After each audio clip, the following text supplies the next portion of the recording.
When Goblin, The Lonely and Great God first aired in 2016, it wasn't just a drama, it was a phenomenon. Every flicker of emotion, every gust of snow, every stolen glance between the immortal Goblin Kim Shin, Gong Yoo, and the Reaper Wang Yo, Lee Dong-wook, carried an energy that couldn't be scripted. The world was meant to fall for the immortal love between Kim Shin and Ji Eun-tak, but somehow, audiences found themselves just as spellbound by the unlikely bond between the two men who shared an eternal house, a warrior cursed to live forever and a reaper doomed to remember nothing. Beneath the fantasy, beneath the myths and the melancholy, something real was born, a brotherhood that outshone the fantasy itself. When Gong Yoo and Lee Dong-wook first stepped into their roles, no one could have predicted how deeply their dynamic would resonate. One was the brooding protector, whose sword pierced both his chest and his heart.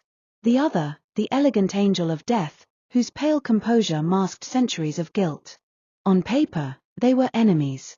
On screen, they were perfect opposites, the fire and the frost of a world caught between heaven and humanity.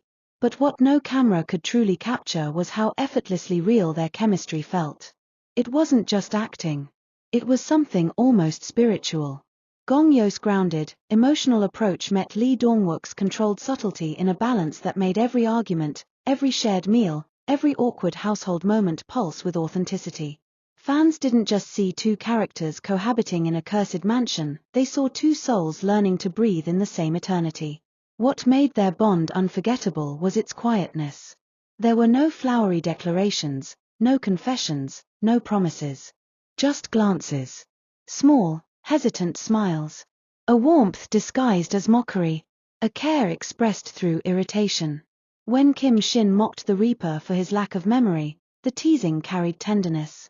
When the Reaper worried about Kim Shin's fate, it wasn't duty, it was affection disguised as annoyance. Their friendship wasn't loud, it was carved in silence. And off-screen, that silence carried on.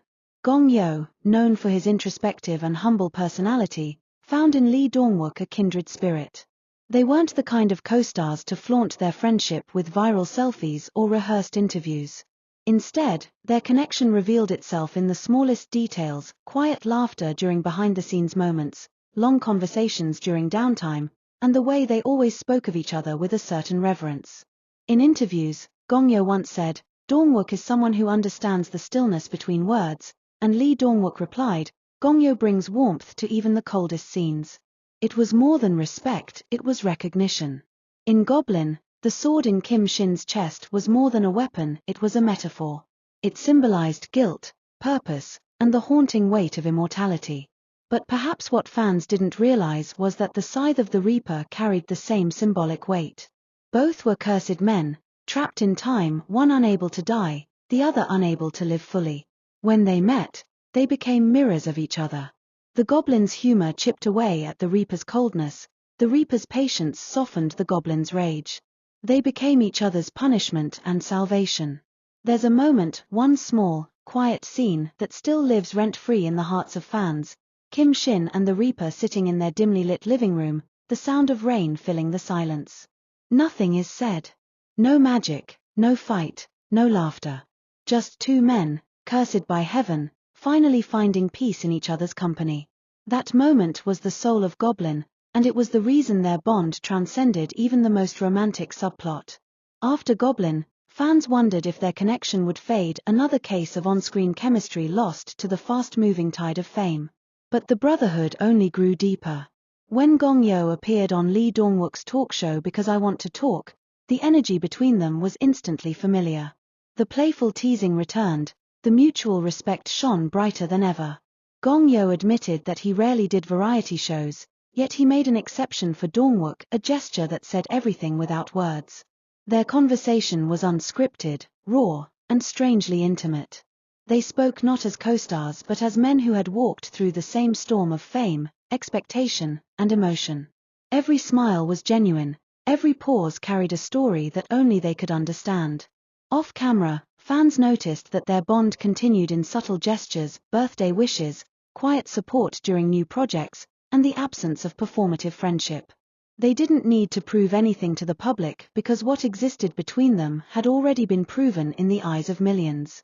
When Lee Dong-wook later revealed in an interview that Gong Yoo had been a silent support during his career's darker moments, fans finally understood the depth of their connection. It wasn't the kind of friendship made for headlines, it was one built in sincerity, in shared solitude, and in the understanding that fame often isolates the very people it glorifies. Perhaps that is why their relationship in Goblin felt so real, because the actors themselves carried fragments of their characters' loneliness. Gong Yoo, after the international success of Train to Busan, spoke often about exhaustion and the desire for peace. Lee Dong-wook, known for his elegance and restraint, often mentioned how he struggled with self-doubt and quiet pressure. When they met in Goblin, art mirrored life. Two tired souls, one extroverted, one inward, collided and found light. The emotional resonance of Kim Shin and the Reaper was no accident, it was two real men healing through fiction. The magic of their bond was never in grand gestures but in the details. The way Gong Yoo would laugh during retakes when Dong-wook broke character. The way Dong-wook would glance at him with quiet amusement, as if understanding his thoughts before he spoke. The way they moved in perfect comedic timing during the now iconic scene where they walked together in slow motion, coats billowing, music swelling, two men looking like they'd stepped straight out of a myth. That scene wasn't choreographed to perfection. It was the product of instinct, trust, and an invisible rhythm between them. Years later, even as new dramas came and went, Goblin refused to fade.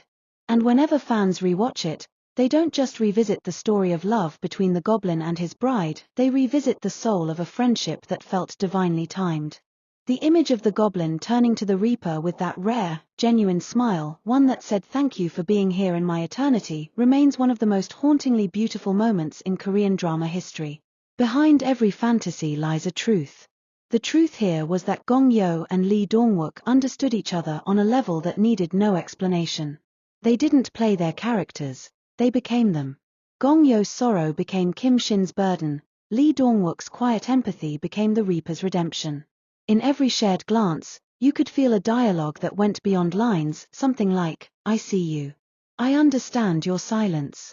And maybe that's why the world couldn't look away. What Goblin taught its audience wasn't just about love that transcends lifetimes, but about the healing power of connection, the way two souls, even in darkness, can find a mirror and see themselves clearly for the first time. Gong Yoo and Lee Dong-wook embodied that truth effortlessly. They turned mythology into humanity, magic into meaning. Imagine them now, years after the final curtain call, standing side by side again, older, wiser, carrying the weight of time.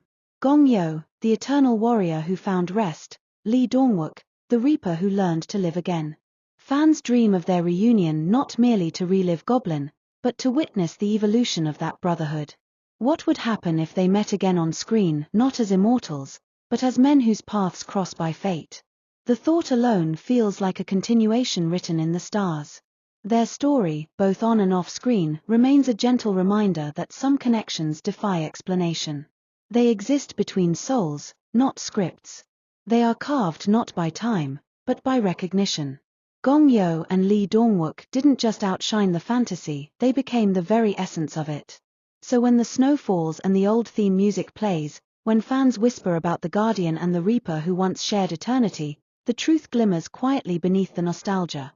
Behind the blade, behind the scythe, behind all the supernatural glow, there was always just two men who found in each other what the world rarely gives: understanding. And that, more than any myth, was the real miracle of Goblin. Even after Goblin ended, something in the air refused to settle. It was as if the story never truly concluded, not in the drama, and not in the hearts of those who watched it. Fans spoke of the reunion scenes as though they'd witnessed something sacred, a closure that didn't feel like an ending but a quiet promise. And in that promise, Gong Yoo and Lee Dong-wook continued to live, not as Kim Shin and the Reaper anymore, but as two men forever marked by what they created together. Every public appearance since has carried that faint echo of destiny. When they cross paths at award shows, a single glance between them can reignite the entire memory of Goblin. It's not nostalgia, it's recognition. Two actors who once carried the weight of gods now look at each other like brothers who survived something larger than fame. Gong Yoo smiles first, always soft and knowing, while Dong-wook returns it with that subtle, almost invisible smirk that only fans can catch. Their eyes speak in the language of shared history, of exhaustion, laughter, long nights, and trust that never needed to be spoken aloud. If Goblin was a story about eternity, then what they share is a living testament to it. In an industry often driven by competition and image, their friendship remains untouched by spectacle. No drama, no headlines, no curated perfection, just two souls who found understanding in each other's silence. Perhaps that's what makes their bond eternal. It was born in stillness, not noise. There are whispers that one day, they might reunite on screen, not as mythical beings, but as men whose paths once crossed in another lifetime. If that ever happens, the world won't just be watching a drama. It'll be witnessing a continuation of something that began behind the blade, beyond the cameras, and inside the hearts of millions who still believe in the magic they created together. Because some stories don't end with a fade-out. They linger in memory, in friendship, and in the quiet spaces between two souls who once carried eternity together.